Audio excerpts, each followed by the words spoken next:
শেখ হাসিনা কোথায় আছেন, কেমন আছেন, সুস্থ আছেন নাকি অসুস্থ?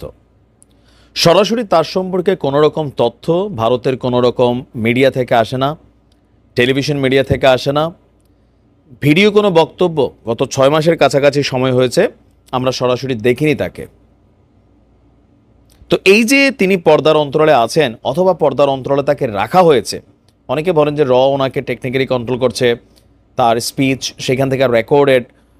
তিনি আপনার সর্বশেষ যুক্তরাজ্যে একটা প্রোগ্রামে বক্তব্য দিচ্ছিলেন, সেখানেও তিনি অডিও কলে আসছেন। তো নানান রিউমার আছে। এর মাঝখানে একটা গত 2 দিন যাবৎ খুবই ভাইরাল একটা নিউজ তৈরি হচ্ছে যে ভারতে এই মুহূর্তে ক্যান্সারে আক্রান্ত হয়ে গেছেন শেখ হাসিনা এবং ভারত সরকার খুবই গোপনে বিশেষ টিম দ্বারা শেখ হাসিনার ক্যান্সারের চিকিৎসা করছেন। আর বোনের এই অন্তিম সময়ে তাকে ছেড়ে যেতে চাইছেন না শেখ রেহানা, সেখানেই তিনি আছেন।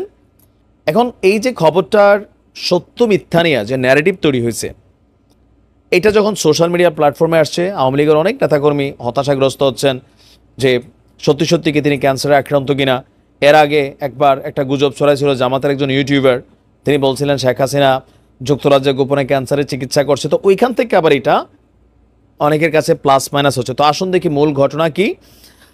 যে প্রাণঘাতী ক্যান্সারে আক্রান্ত ক্ষমতাচ্যুত প্রধানমন্ত্রী শেখ হাসিনা, আর এই অবস্থায় তার রাজনৈতিক কোনো আশা আকাঙ্ক্ষা নেই।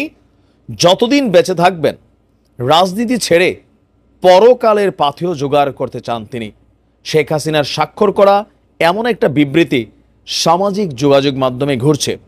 এবার সেই বিবৃতিটা নিয়ে আপনার ফেসবুকের যে ফ্যাক্ট চেকিং প্ল্যাটফর্ম আছে রিউমার স্ক্যানার, তারা বলছে যে গত 28শে জানুয়ারি নিজেদের অফিসিয়াল ফেসবুক পেজে অন্তর্বর্তী সরকারের বিরুদ্ধে যে রাজনৈতিক ঘোষণা কর্মসূচি ঘোষণা করেছে আওয়ামী লীগ, তো সেইখানে আপনার তার একটা সম্মত সাইন করা কোনো কিছু বিবৃতি আসছিল। তো সেই বিবৃতিটারে কেউ লাইরা চাইরা কিউ কার্ড বানাইয়া একটা বিবৃতি প্রকাশ করছেন, যেটা যে তিনি ক্যান্সারে আক্রান্ত, এটা তিনি স্বেচ্ছায় স্বীকারোক্তি দিয়েছেন। বেসিক্যালি এটা হচ্ছে আপনার একটা গুজব। তো চিঠিটা কি ছিল পুরা? প্রিয় দেশবাসী, আপনারা নিশ্চয়ই অবগত আছেন যে আমি শারীরিকভাবে অত্যন্ত অসুস্থ। প্রাণঘাতী ক্যান্সার আমাকে তিলে তিলে মৃত্যুর দিকে ঠেলে দিচ্ছে। এমত অবস্থায় আমার কোনো প্রকার ক্ষমতা বা রাজনৈতিক উচ্চাভিলাষ নাই। আমি আজ স্পষ্ট জানাচ্ছি যে আওয়ামী লীগের ফেসবুক পেজ হ্যাক করে বিএনপি জামাতের লোকেরা বিভিন্ন উস্কানিমূলক প্রপাগান্ডা ছড়িয়ে আওয়ামী লীগের নেতাকর্মীদের হরতাল, অবরোধ, জ্বালাও পোড়াও কর্মসূচির দিকে চালিত করছে, যা নিন্দনীয় এবং ঘৃণার। আমি বারবার বলছি, শান্তি চাই, পরকালের পাথেয় জোগাড় করতে চাই। দ্ব্যর্থহীন ভাষায় বলতে চাই, আমি এখনও আওয়ামী লীগের সভানেত্রী এবং এইসব সন্ত্রাস, জ্বালাও পোড়াও কর্মসূচি এগুলোর সাথে আমার সম্পর্ক নেই। এমত অবস্থায় দেশবাসীর প্রতি আহ্বান, এই দুর্বৃত্ত আগুন সন্ত্রাসীদের বিরুদ্ধে গণপ্রতিরোধ তুলুন এবং আইনশৃঙ্খলা রক্ষা বাহিনীতে তুলে দিন। জয় বাংলা, জয় বঙ্গবন্ধু। তো রিউমার স্ক্যানার বলছে যে এই বিবৃতিটা আসলে আসল নয়। বেসিক্যালি তিনি এমন কোনো বিবৃতি দেন নাই। আর আওয়ামী লীগের অফিসিয়াল ফেসবুক পেজ পর্যবেক্ষণ করে এই ধরনের চিঠির অস্তিত্ব খুঁজে পাওয়া যায়নি। পরবর্তীতে আপনার এখানে জাতীয় প্রতীক, হিন্দি বাংলা সংমিশ্রণ, শেখ হাসিনার নাম হিন্দি এবং ইংরেজিতে থাকার মতো নয়। এই চিঠিতে বেশ কিছু অসঙ্গতি দেখা যায়, যেটা আপনার থাকার কথা নয়। এছাড়া আওয়ামী লীগের ফেসবুক পেজ হ্যাক করা হয়েছে এমন কোনো তথ্য আওয়ামী লীগ বলেনি। আর দিন শেষে এই যে গুজববাজ সব দলে আছে, এক একজনের মতন গুজব ছড়ান, যে যারে গুজব ছড়ায় আসলে শান্তি পায়, ওই অবস্থা আর কি। তো আওয়ামী লীগের নেতাকর্মীরা অনেকেই যারা হতাশাগ্রস্ত হয়েছেন যে তিনি মারা যাবেন, আবার অনেকে খুশি হয়েছেন যে ঠিক আছে পৃথিবী আওয়ামী লীগ মুক্ত হচ্ছে। বিষয়টা এরকম না, সুস্থ আছেন। আর এই বয়সে বার্ধক্যজনিত অসুস্থতা সামান্য থাকতেই পারে, সবারই আছে।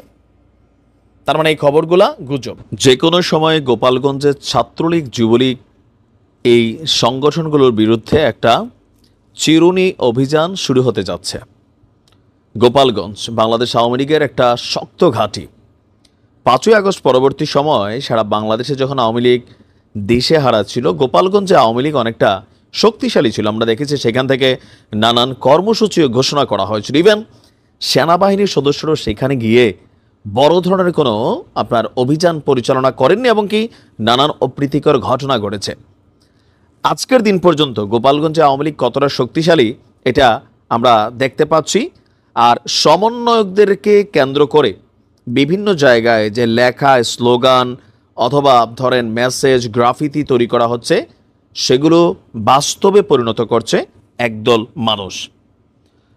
তো এখানে আজকে যারা শিক্ষার্থীরা বা সমন্বয়করা মার খেয়েছেন, আহত হয়েছেন, তারা সরাসরি পরিচয় দিতে না পারলেও তাদের বক্তব্য তারা আওয়ামী লীগেরই অনুসারী বা রাজনীতির সাথে জড়িত, মানে ছাত্রলীগ, যুবলীগের নেতাকর্মী অথবা অন্য কেউ। ঘটনার প্রেক্ষাপট দেখেন, গোপালগঞ্জের বঙ্গবন্ধু শেখ মুজিবুর রহমান বিজ্ঞান এবং প্রযুক্তি বিশ্ববিদ্যালয় সমন্বয়ক আখ্যা দিয়ে এই বিশ্ববিদ্যালয়ের যে ম্যাচ আছে শিক্ষার্থীদের, সেই ম্যাচে ঢুকে ব্যাপক মারধর করা হয়েছে আপনার বেশ কিছু শিক্ষার্থী থেকে। এর মধ্যে 8 জন শিক্ষার্থী মারাত্মকভাবে আহত হয়েছেন, আর তাদের গোপালগঞ্জ সদর হাসপাতালে জরুরি বিভাগে ভর্তি করা হয়েছে। আপনার 30 জানুয়ারি রাত 9টার দিকে গোপালগঞ্জ শহরের নিকটস্থ পাচুরিয়ায় শিক্ষার্থীদের মেসে আপনার এই হামলার ঘটনা ঘটে। যারা হামলায় আহত হয়েছেন তাদের কাছ থেকে আমরা যতটুকু বক্তব্য পাচ্ছি যে হঠাৎ করেই 10 থেকে 15 জন মেসে প্রবেশ করে।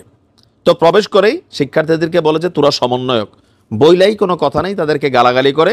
এক পর্যায়ে তারা প্রতিবাদ করলে তাদেরকে লোহার পাইপ দিয়ে বেধড়ক পিটাপিটি করে, আর নানান জায়গায় তাদেরকে মানে আঘাত করা হয়। এক পর্যায়ে সন্ত্রাসীরা তাদেরকে বলেন, তোরা সমন্বয়ক, তোরা আন্দোলন করছিস, তোদের কোনো রক্ষা নাই। তো শিক্ষার্থীদের উপর এই হামলার ঘটনায় ক্ষোভ প্রকাশ করেছে শিক্ষার্থীরা, এবং গোপালগঞ্জে বারবার শিক্ষার্থীদের উপর বিভিন্নভাবে হামলা করা হচ্ছে। অনতিবিলম্বে এই সকল হামলার বিচার চাচ্ছে ছাত্ররা, আর যারা এই ঘটনার সাথে জড়িত তাদেরকে গ্রেপ্তারের দাবি উঠেছে। তা আমরা যদি একটু দেখি, গোপালগঞ্জ থানার যিনি ইনচার্জ আছেন সাজ্জাদ ভাই, তিনি বলছেন যে হামলায় জড়িতদের যিনি প্রধান আছেন ইফতি, তাকে গ্রেপ্তার করা হয়েছে, আর ইফতির টিমের বাকি যারা সদস্য আছে তাদেরকেও আটকের চেষ্টা করছে। শিক্ষার্থীদের নিরাপত্তা নিশ্চিতে প্রশাসনের পদক্ষেপের দাবি জানিয়ে ছাত্রদের বক্তব্য, আজ আমরা ব্যাপক নিরাপত্তাহীনতায় ভুগছি। এই সকল ঘটনার বিচারের মাধ্যমে আওয়ামী লীগের সন্ত্রাসী বা স্থানীয় যারা সন্ত্রাসী আছে তাদেরকে দমন করার দাবি জানাচ্ছি। তো আপনার এখানে যারা আহত হয়েছে আমরা যদি তাদের একটু পরিচয় দেখি, applied chemistry and chemical engineer বিভাগের 17-18 শিক্ষাবর্ষের শিক্ষার্থী সেলিম রাজা, কৃষি বিভাগের শিক্ষার্থী তাহমিদ, তারপর হচ্ছে আপনার ইয়াজদানি রাষ্ট্রবিজ্ঞান বিভাগের শিক্ষাবর্ষের শিক্ষার্থী মোয়াজ বিল্লাহ, সিভিল ইঞ্জিনিয়ারিং বিভাগের শিক্ষার্থী ইমরান এবং স্থানীয় 2 শিক্ষার্থী আসাদুল্লাহ ও খালিদ। আহত ইয়াজদানির হাত ভেঙে গেছে বলে আপনার তথ্য বলছে। আর এরপরই বৈষম্য বিরোধী যারা নেতারা আছেন, সমন্বয়করা আছেন, তারা কিন্তু ছাত্রলীগের বিরুদ্ধে, যুবলীগের বিরুদ্ধে দেশব্যাপী চিরুনি অভিযান চালানোর জন্য সরকারকে আহ্বান করেছেন, এবং কি বড় ধরনের একটা অভিযান কিন্তু শুরু হতে যাচ্ছে।